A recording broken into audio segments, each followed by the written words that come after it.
yaitu fase Makkah dan Madinah. Yang mana ketika di Makkah, umat Islam itu tidak mengenal nilai-nilai Islam sebagai suatu solusi untuk kecarut marutnya negara.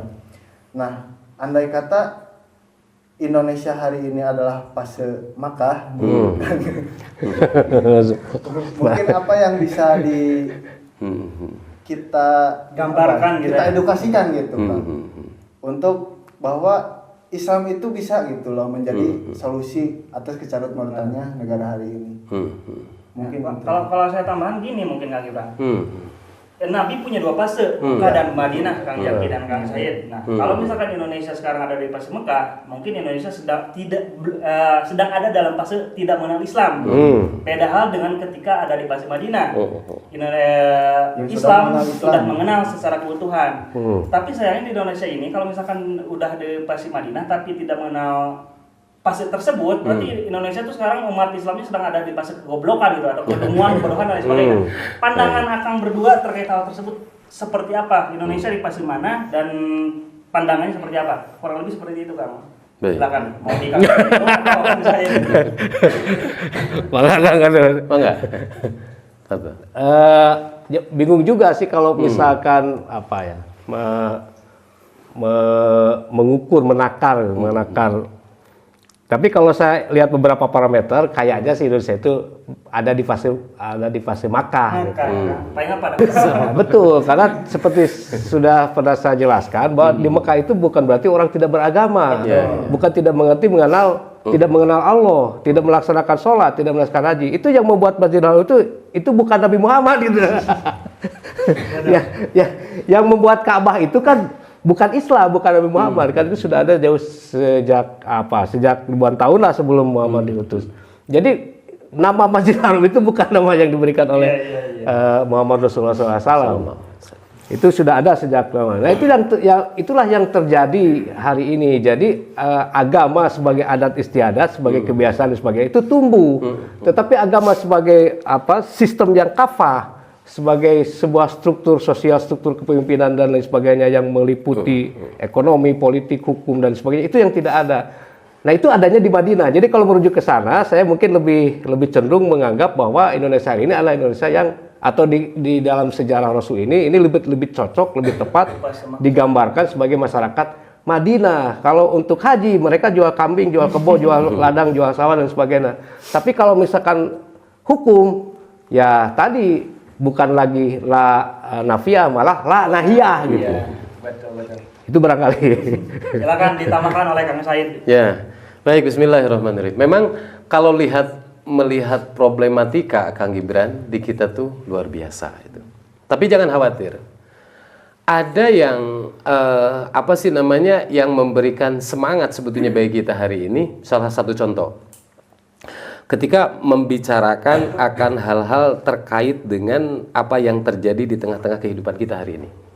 Di suatu sisi, ketika misalnya tadi saya menyatakan survei terakhir yang baik, yang belum bisa baca Quran atau yang melaksanakan sholat itu berapa persen gitu ya. Tetapi yang kita rasakan hari ini baik di media sosial ataupun misalnya di dunia nyata, itu kesadarannya sudah luar biasa. Salah satu contoh. Dahulu kita masih mungkin Kang Gibran masih gana mati acan lahir ya. Tahun 70-an. Belum. Nah, 70 80 tahun itu masyarakat Islam kepada kerudung itu nggak begitu kenal. Betul. Bahkan menuju 2000 itu sampai ada, kalau dulu ya bahasanya PNS dan sebagainya itu nggak boleh pakai kerudung. Betul. Tapi setelah dorongan dan lain sebagainya, masalah kerudung itu sekarang sudah lewat. Bahkan sekarang kalau kita misalnya turun ke dunia ramai misalnya atau ke publik itu, bahkan di instansi sekarang sudah begitu bebas untuk mempergunakan kerudung gitu. Walaupun dulu ada bahasa bahwa jilbab itu dilarang karena maknanya masih agak jauh gitu. Padahal kerudung naon, jilbab naon gitu kan, dua makna yang berbeda sebetulnya gitu. Di dalam tafsir jalan itu sampai dikatakan apa makna jilbab itu, ya pakaian yang menutupi seluruh tubuh perempuan yang tidak kelihatan lekuk-lekuk tubuh perempuan itu sendiri itu. Apa khimar? Ya itu kerudung yang dipakai di kepala itu. Ya waktu itu mungkin ya tadi kata Kang Zaki tadi, mungkin apa sih namanya, belum mengenal tentang agama itu sendiri gitu ya, mengenal Islam itu sendiri itu. Nah, itu salah satu contoh adalah kerudung. Tetapi memang hari ini pun tidak sedikit pula seperti di Perancis kemarin baru-baru ini ada yang dilarang lagi ya pakai jilbab, dan juga termasuk ada di sebagian sekolah Indonesia yang mengeluarkan anak didiknya gara-gara tidak mau melepas jilbab. Tapi geliatnya kaum muslimin terhadap penolakan itu luar biasa. Ya. Satu itu, misalnya dalam kerangka aurat. Yang hal yang lainnya kita mengenal.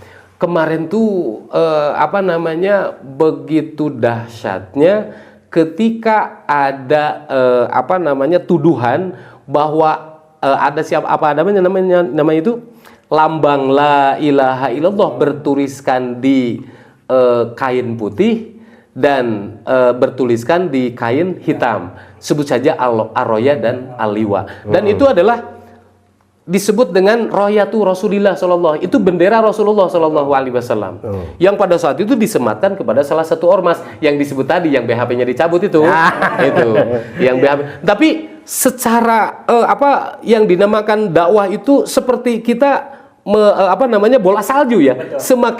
Semakin kesana semakin menggelining, semakin besar itu.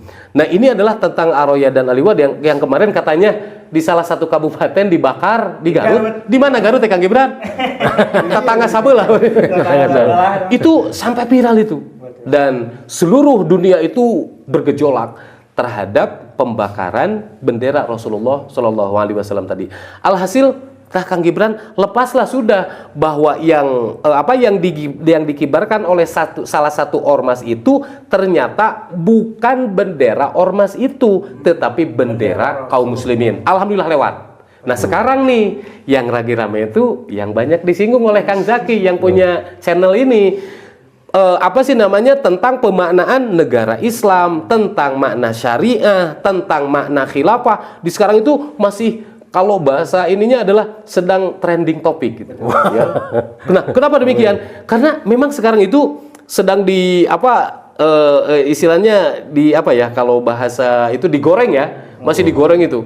Jadi makna ketika makna khalifah ya ditunjukkan ke Kang Mulyono. Kang Mulyono ge siga khalifah kan siga ki pagaweanna, padahal jauh kacida gitu. Seperti Umar bin Khattab. Nah, gitu.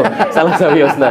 Nah, hari ini memang ketika kemarin survei, ada beberapa survei yang dilakukan ya, terlebih kurang lebih awal, dukungan memang terhadap penerapan syariah dan khilafah itu, bayangkan kan. Abdi sampai baca itu dukunnya sampai 82%. Alhasil besar itu. Amin. Nah, amin. siapa yang memperjuangkannya? Ya itu disebut ada partai A, ada partai B. Punten, tapi sanes anu bergabung di Kimple sanes. Sanes ya, Mas sanes ya. Ima yang memperjuangkan tuh si anu, partai anu dan lain sebagainya. Yang tidak usah saya sebutkan. Tetapi artinya apa? Dukungan umat itu sudah besar terhadap penegakan syariah dan khilafah. Termasuk ini nih, channel ini salah satunya yang sekarang lagi booming mendunia itu. Betul ya Kang Gibran ya? Karena harapannya ya kita itu sekarang berdakwah di sini tapi untuk menyelamatkan dunia, insya Allah. Karena saya teringat dengan sabda Nabi Shallallahu Alaihi Wasallam, kita menyelamatkan seseorang dari kebodohan tentang Islam sama dengan kita menyelamatkan dunia dan isinya. Yakinlah teman-teman sekalian bahwa ini adalah tugas dan pekerjaan yang sangat mulia gitu. Adapun kalau misalnya alat-alatnya belum istimewa, ya nanti diistimewakan. Akan ada donatur terbaik, insya Allah, amin. Amin. Ya. Nah terkait dengan ini maka saya misalnya apakah fase ini disebut fase Madinah atau fase Makkiyah itu ya. Kalau baca ayat misalnya al-yauma akmaltu lakum dinakum wa atmamtu alaikum ni'mati wa raditu lakumul Islam madinan. Pada hari ini sudah aku sempurnakan agama untuk kalian dan aku ridho Islam itu sebagai agama itu. Tapi misalnya gini, ini mah mentang-mentang ini mah di fasenya Makkiyah, encan wajib sholat, encan wajib Jumaah, nggak begitu juga Kang Haidar gitu. Tapi kalau masa dakwahnya ini sedang di fase Makkah gitunya, disebutkan bodoh dan bodoh-bodoh teuing gitu. Disebutkan pinter heuda henteu cerdas-cerdas teuing Kang Gibran. Alhasil meureunnan ieu teh sekali lagi adalah ini PR besar yang harus kita lalui. Tetapi mungkin berbicara tentang dinamika akan penyadaran itu ya seperti moto official ini. Moto Zaki Mustafa official ini, kita mencari orang-orang yang apa? Yang sepakat atau yang tidak sepakat. Dua-duanya dicari. Kenapa dua-duanya dicari? Karena ini khawatir ketika ketidakpahamannya terhadap itu, insya Allah Kang Zaki siap untuk memahamkan. Gitu. Ketika misalnya ketidaksetujuannya di mana? Kalau ada ungkapan tadi, kalau misalnya ingin menerapkan syariat Islam, ke sana aja. Ke Arab. Ke Arab gitu. Pertanyaannya, Indonesia ini milik Allah atau milik elu gitu. Milik Mulyono. Nah, maka terkait dengan ini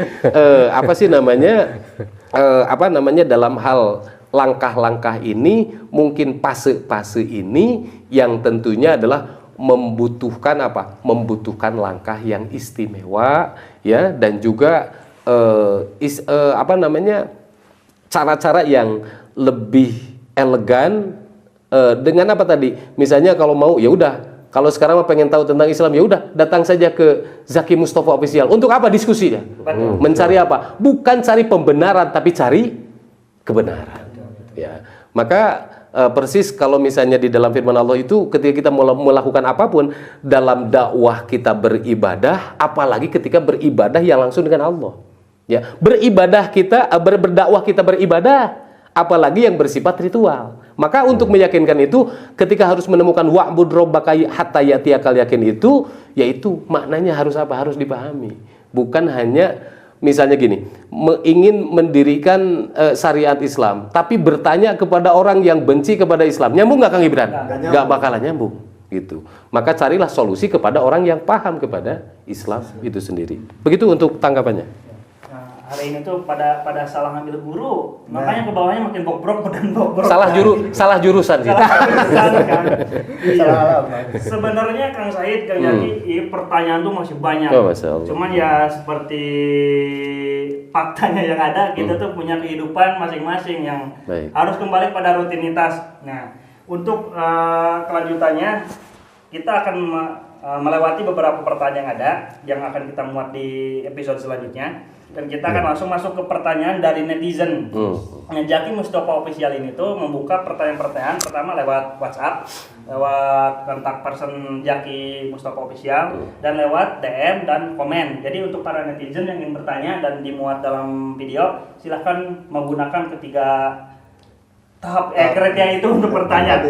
Kita masuk ke WhatsApp dulu, Kang Zaki dan Kang Said. Ada yang bertanya di WhatsApp. Bisa kita lihat, Indonesia itu tidak cocok memakai aturan Islam, katanya, karena ada keberagaman agama dari masyarakat. Kalau agama Islam dipaksakan jadi landasan negara dan negara tersebut dilabeli sebagai negara Islam, bagaimana nasib agama lain dari seseorang yang diblur karena nomor dan fotonya tidak ditampilkan? Bagaimana nih Kang Zaki dan Kang Said untuk pertanyaan tersebut? Bagaimana nasib Tuhan ini? Iya, bagaimana nasib agama lain ketika negara Islam tegak?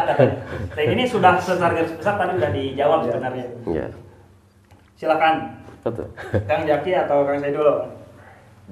Sebetulnya kan saya kira ini pertanyaan yang tadi sudah dipaparkan gitu. Jadi saya jamin 100%, 1000%, 1.000%, 1.000.000% bahwa nasib non-muslim itu akan jauh lebih baik kalau Indonesia itu negara Islam dibandingkan Indonesia itu sebagai negara non-Islam. Itu dijamin karena apa?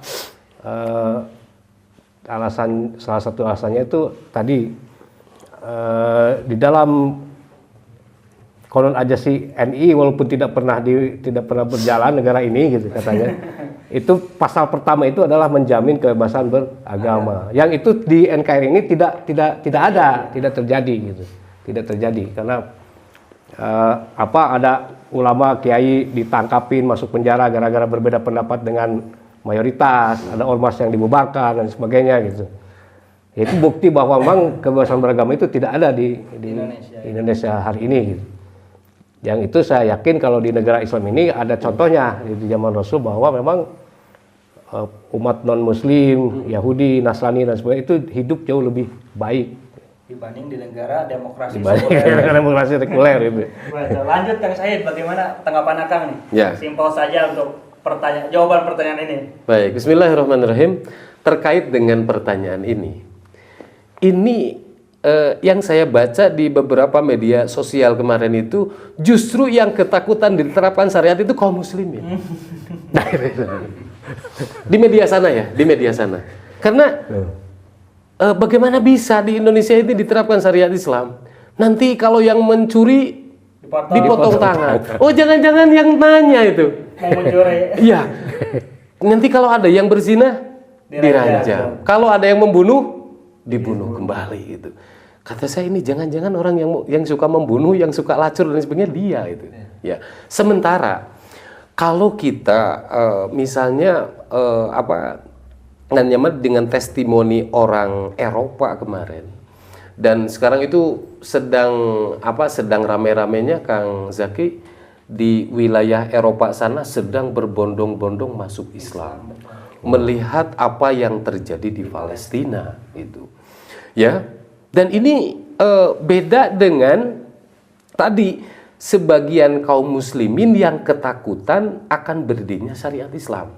Misalnya sebuah contoh, kalau berbicara korupsi, apa sih namanya? Bukan potong tangan lagi kayaknya, potong leher kalau sekarang. Biar diserai kan. Sementara di Indonesia itu sarangnya itu, sarangnya para koruptor itu. Nah, terlebih dengan apa-apa yang terjadi di baru-baru ini. Bayangkan misalnya ada yang korupsi sampai 7 triliun, itu hanya dihukum berapa? 4 tahun gitu. Itu potong tumpeng. Luar biasa. Benar. Nah, maka kita mengembalikan lagi kepada apa yang dijamin oleh Nabi SAW dulu ketika orang-orang non-Muslim itu ada di negara yang diterapkan aturan Islam. Justru karena dengan ketundukan dan kepatuhan mereka pada negara, maka terjaga darah dan hartanya. Itu dulu. Nah, bagaimana dengan negara khilafah atau negara yang menerapkan aturan Islam pada saat yang akan datang tidak akan lebih jauh daripada itu. Maka bagi seorang muslim tadi sudah disebut misalnya ayatnya bahwa ketika dengan keyakinan seseorang yang ada di warga negara Islam, misalnya bahwa dia adalah seorang non muslim, maka ayatnya jelas la ikroha fiddin, tidak ada paksaan dalam memasuki agama. Tetapi faktanya apa dulu? Dulu setelah berdirinya atau diterapkannya syariat Islam justru berbondong-bondong masuk Islam. Kenapa? Mungkin secara fitrahnya mereka juga sama menginginkan akan keridhaan Allah. Tapi karena ketidakpahamannya itu. Nah persis hari ini pun ketika kita berbicara tentang perjuangan, kenapa umat Islam hari ini tidak begitu kayaknya nggak begitu menginginkan akan tegaknya syariah Allah. Pemberangkatnya bisa jadi 3. 1 karena kebodohan, ketidakpahamannya terhadap Islam. Yang kedua adalah pengaruh yang mendominasi, yang menguatkan hari ini Islam atau selain Islam. Jelas bukan Islam.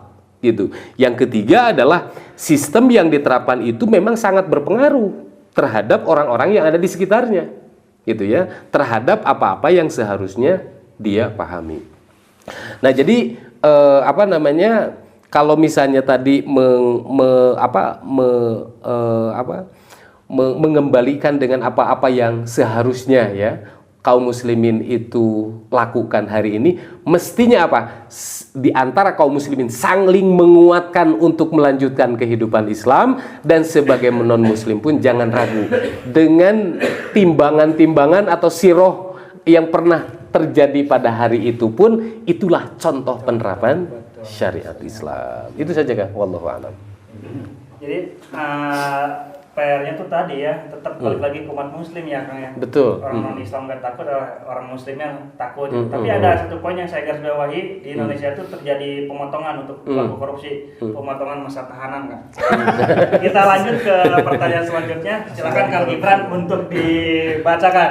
Oke, ini hamba Tuhan lagi nih Kang. Iya betul kan, di-blur nama dan kontak ya Kang. Penegakan syariah dan khilafah itu kewajiban apa pilihan Bang? Lalu bisa gak sih syariah dan khilafah dijadikan sistem di negara nasionalis sekuler seperti Indonesia tanpa adanya pondasi khilafah? Nah, gimana nih pandangannya?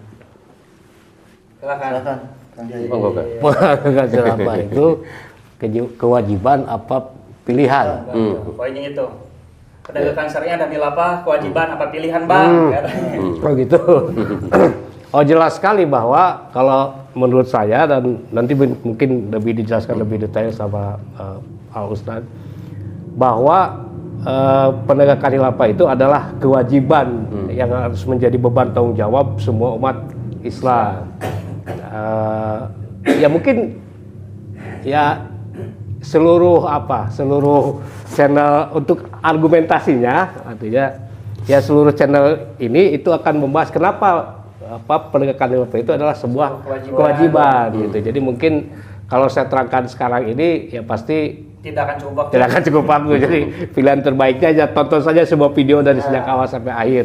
Karena itu menegaskan bahwa penegakan khilafah ini adalah kewajiban yang harus ditunaikan oleh semua umat Islam di seluruh dunia. Mungkin ini Al Ustadz akan menjelaskan jauh lebih detail, lebih rinci. Ya, baik. Bismillahirrahmanirrahim. Memang kalau kemarin kita sering dengar ya, ketika berbicara tentang khilafah itu banyak diselewengkan. Ini khofifah atau khalifah dan lain sebagainya. Dan itu memang luar biasa ya terkaitnya. Tapi memang masyarakat muslim hari ini memang sudah paham gitu ya. Apa makna khilafah itu? Kalau bahasa para ulama itu yang dinamakan khilafah itu kan lebih kepada politik ya. Jadi ri'asatun amatul lil muslimina jami'an li tatbiqi ahkamil Islam wa hamli da'wati ilal alam itu. Jadi khilafah itu adalah pengurusan terhadap umat gitulah, ri'asatun amatun gitu. Mengurus umat secara umum dan juga seluruhnya. Itu bukan hanya muslim tetapi juga non muslim tadi. Tujuannya apa? Li tatbiqi ahkam, untuk menerapkan syariat Islam gitu. Ya, wa hamli da'wati ilal alam, dan juga untuk mendakwahkan Islam ke seluruh penjuru dunia. Gitu. Nah, maka dalam hal ini kalau misalnya ada sebuah pertanyaan, ini khilafah ini adalah pilihan atau kewajiban? Jelas tadi kata Kang Zaki itu adalah suatu kewajiban. Nah, memang, tetapi misalnya kalau misalnya tadi ada suatu memang di pembahasan kitab-kitab itu, apakah pemimpinnya itu bernamakan khalifah, Amirul Mukminin atau Ulil Amri misalnya dan lain sebagainya. Nah, ini adalah sebetulnya sinonim kata gitu ya dalam hal yang demikian, tapi intinya satu, untuk penerapan syariat Islam. Yang dikenal dalam Islam itu memang bingkainya itu adalah khilafah. Gitu ya. Dalam misalnya konteks baku itu. Tetapi misalnya melihat dari apa-apa yang misalnya hari ini ketika kaum muslimin memang sudah begitu kayaknya nu penting kan bahasanya, yang penting bukan syariat Islam, yang penting bukan negara Islam juga, yang penting esensinya kan begitu ya. Nah, ternyata dalam Islam itu ada yang sifatnya baku, yang mesti itu landasannya ini gitu loh. Ya, nanti mungkin dalam kesempatan yang agak panjang kita bahas misalnya runutannya itu seperti apa. Ini beberapa menit lagi, khawatir ini apa sih namanya? Karena kalau membahas tentang khilafah itu saya punya buku namanya kitab ya, yang bahasa Arabnya itu adalah Az-Hijjatud Daulatil Khilafah. Kurang lebih sekitar 520 halaman. Itu bahasa Arabnya. Jadi bulan kan kalau di syutingnya. Insyaallah. Jadi kalau dalam Az-Hijjatud Daulatil Khilafah itu adalah cara penyusunannya dan lain sebagainya itu jelas itu. Lalu ada yang dinamakan misalnya kitab selain itu masih banyak terkait dengan konun atau struktur dalam kehilafahan itu. Ya nantilah kita sambil berjalan saja, mudah-mudahan lewat Zaki Mustafa Official ini ya channelnya langgeng gitu ya. Insya Allah, karena akan saling menjaga insya Allah. Gitu. Karena apa? Kita tujuannya untuk mencerdaskan umat. Barangkali itu Kang Haidar. Baik, rekan-rekan, Kang Gibran, narasumber kita, Kang Jaki dan Kang Syahid, beragam pertanyaan yang kita sudah sampaikan. Cuman tadi karena kita terbatasi oleh durasi, ya tidak akan lebih leluasa dalam menjelaskan itu. Yang insya Allah kedepannya Kang Said sendiri ada program reguler di Zaki Mustafa Official yang bisa rekan-rekan tonton yang akan membahas tentang kelengkapan Islam itu seperti apa, yang tujuannya adalah satu, mencerdaskan umat Islam di Indonesia dan di dunia khususnya gitu. Betul. Ya Kang Gibran, kita tutup saja untuk kesempatan kali ini. Iya, tutup aja. Kita tutup saja, insya Allah ketemu Sudah. di kesempatan selanjutnya yang mana kita akan membahas Islam dari negara Islam dari berbagai aspek, sosial, ekonomi, politik, pendidikan, hukum dan lain sebagainya. Tonton terus Zaki Mustafa Official. Akhirul kalam. Wassalamualaikum warahmatullahi wabarakatuh. Waalaikumsalam warahmatullahi wabarakatuh.